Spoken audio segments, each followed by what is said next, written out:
cuento se llama el bosque de las sombras. En un pueblo llamado Litania, existía un muchacho llamado David, al cual no le gozaban las complicaciones de la vida.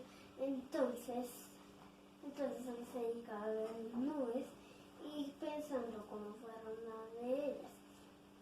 Más tarde apareció una joven Valerie y luego el muchacho David la quiso ayudar y volver a su castillo. Entonces comenzaron su viaje y luego se encontraron en un bosque de sombras y luego ahí estaba un monstruo que quería secuestrar a la princesa.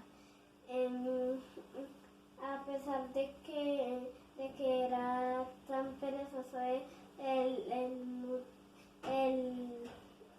el muchacho David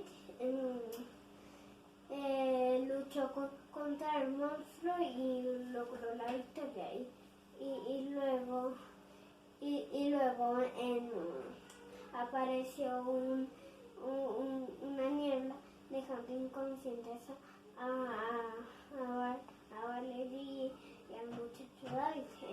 Entonces ahí apareció un castillo que era el hogar de la princesa, digo, de la joven Valerie. Entonces su padre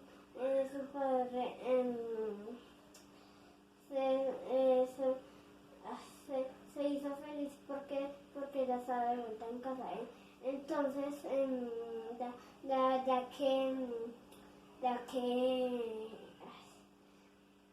ya que estaba en su casa, Valerie le dio no sé qué a David, el cual era para que no tuviera complicaciones de la vida y para que durmiera 2 horas al rato.